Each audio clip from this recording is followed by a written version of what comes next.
Side 2 begins with Lady Stardust, starting off with a little bit of piano from Mick Ronson before the bass of Trevor Bolder and the drums of Mick Wood-Munsey, and of course the vocals and acoustic guitar of David Bowie himself, or rather Ziggy Stardust. They all kicking together. This Elton John-esque soft glam rock track seemed to continue Ziggy's status as a famed musical star and celebrity on Earth, as people look up to his face with makeup and long black hair while he's live on stage. Then a boy in bright blue jeans jumps onto the stage, no doubt with intent of reaching for his Ziggy's junk. Hope he's wearing a purity ring at least. However, he was still alright, as long as his band were all together, and the song went on forever. Unfortunately, the fact that such a song went on forever and ever would become the very reason his band would no longer be together. As for this Lady Stardust figure who sings his songs of darkness, disgrace, and dismay, could likely be a spiritual partner to Ziggy, a love interest if you will, or probably actually be Ziggy himself, or herself, themself. Again, I don't know. But it wouldn't exactly surprise me, honestly. It would play into the whole androgyny aspect and gender-bending thing, which has just been something David had been delving into for some time. Or Lady Stardust could represent his anima, the unconscious feminine side of the male Ziggy, and maybe even David himself to an extent. The anima and animus are archetype concepts conceived by Carl Jung, a psychiatrist and philosopher from Switzerland who was partially influenced by Austrian neurologist Sigmund Freud. During his lifetime, David Bowie had been fascinated by Carl Jung's teachings and would incorporate some of Jung's ideas and themes into some of his songs and music. The song could also be interpreted as Bowie's homage to fellow late great glam rock musician Mark Bolan, founder and frontman of the band T-Rex, which I think could be the case. After all, both were great talents in their own right. If only they made some kind of collab together in their lifetimes. Next is the simply titled Star. The pace soon picks up a bit with this piano-jotting rock and roll style inspired piece, as Ziggy mentions other individuals who tried to reach it to the top of the world, but for one reason or another didn't, as he names them such as Tony, Rudy, Bevan, and Sonny. I don't know if these were based from or even named directly after actual musicians at the time, but one thing's for sure, Ziggy could make a worthwhile transformation into a rock and roll star. And like with Lady Stardust, he essentially reflects on his stardom and just being a regular superstar in general, almost cleverly weaving in a double meaning when he mentions any variation of star, be it a figurative sense like being a famed celebrity and cultural icon, and a literal sense as in a star in the sky of galaxy, since he after all came from another planet and down to Earth. Probably obvious, sure, but still clever. Then, by the ending, the pace kind of slows down as Ziggy sings how he could fall asleep at night as a rock and roll star and could fall in love all right as a rock and roll star. Plus, what sounds like a really heavy filter guitar solo to close it out. It's just underrated brilliance, among the many underrated tracks on Bowie's discography. After that is Hang On To Yourself. Another good and underrated rocker from Bowie's discography, this one acts as a sort of bridging link between the classic rockabilly and rock and roll of the 1950s and the punk rock scene of the latter half of the 1970s. Ronson's guitar in particular does remind me a bit of something we'd hear out of the Kinks or even the Stranglers. The lyrics themselves have a very fittingly wild nature to them as well, describing a particular woman as a tongue-twisting storm and how the band would be like tigers in Vaseline. I do kind of wonder if tigers would really need Vaseline since they're, all furry and everything. Although the song itself could likely be about Ziggy and his spiders from Mars, the band members at least, getting themselves loose within the rush of fame and glamour, pretty much forgetting his initial goal in the first place at this point. So when he says, "You better hang on to yourself," it's very likely that he's warning us to keep a hold of our sanities, to keep our heads on straight and never lose control of yourselves, as what would eventually happen with Ziggy himself.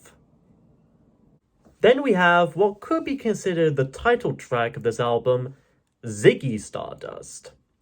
This is pretty much considered to be the centerpiece of the album and its narrative overall, with some chunky, distorted guitar riffs and some proggy sounding drums. Bowie's voice literally zooms in like a meteor as he mostly recaps the rise and of course fall of Ziggy Stardust in third person. How he had been praised like a messiah and how it all soon got into his head and his ego soon gets the better of him. He ends up alienating his own fans and followers, and his band would break up with him, leaving him in a state of near disrepair. You almost feel sorry and sympathize with the guy, as something like this could happen to anyone if they're not aware and careful enough. Fame and money can help build up someone, but it could also help him bringing it all down if not used wisely. One could even see this as a warning from a young David in 1972 to a future self of his at some later point in time. A cautionary tale of a musical artist moving from one part of the world to another and slowly entrapping themselves into it. Something that could still run relevant to this day. However, if you're as poor and obscure like I am, chances are good you're probably safe. Afterwards is the penultimate track, Suffragette City. A hard-rocking proto-punk tune with another bit of that Bowie-ness to it. Here, Ziggy's pretty much on the brink of breakdown, as he finds himself lost in the titular city of, Suffragette City.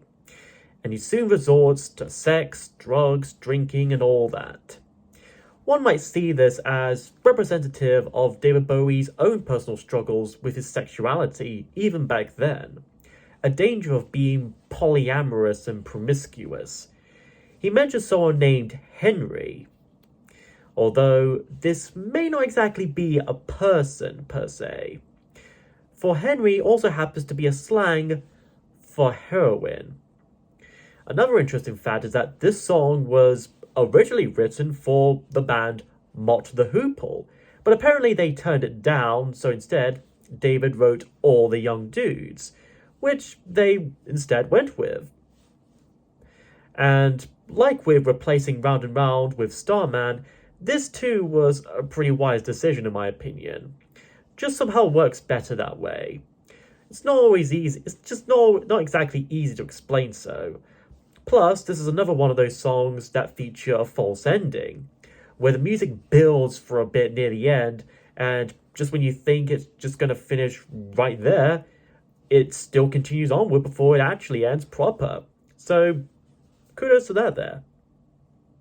And so, we conclude Stardust and his rise and fall with the Spiders from Mars with Rock and Roll Suicide. The finale and final fall of our hero, our protagonist, our starman, Ziggy Stardust. Now a sad, failed old man at his complete lowest, as David sings about him while gently strumming on acoustic guitars. It's not exactly a literal suicide, but rather a more figurative and metaphorical one, a suicide of the spirit and the soul.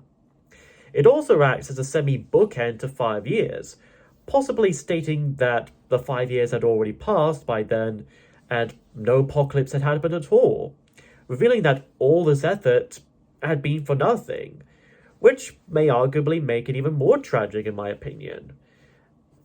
And like with 5 years, the music gradually builds up and over, especially partway through when Bowie's own saxophone and those orchestrated strings return. It honestly impresses me how one saxophone could sound almost as grand and like an actual brass section. And by the end, Ziggy calls out to us, the audience, the listeners, telling us to turn on with him. Probably the third time in a row I've reviewed something that features turning on something. He tells us to not be alone and to give him our hands, mainly because we're wonderful in his words. Finally realizing how much we meant to him. It's honestly a beautiful and bittersweet ending. It gives him one last moment of redemption and realization. And all that said and done, this album is really good. It definitely demonstrated David Bowie absolutely, not just as a singer and musician, but also as a songwriter and performer on stage. How he would integrate some of the thematic imagery into his costumes and performances. The songs in it are well ranged and they capture the very moods and tones he was going for, as well as weaving together into a streamlined narrative. While it may not be as grand scale as, say, The Wall or The Lambs Down on Broadway, it's still up there as a concept album. So in a way, this, along with Heroes, could very well be David's magnum opus. Whichever would be the case, I'll leave to you for the time being. But all in all, great album, great singer, great musicians. If you haven't listened to it in its entirety before, it is worth your time without any doubt. Next time, we venture back into the early 80s for a little Mirage from the classic band Fleetwood Mac. And hopefully I'll get my computer and speakers properly working again.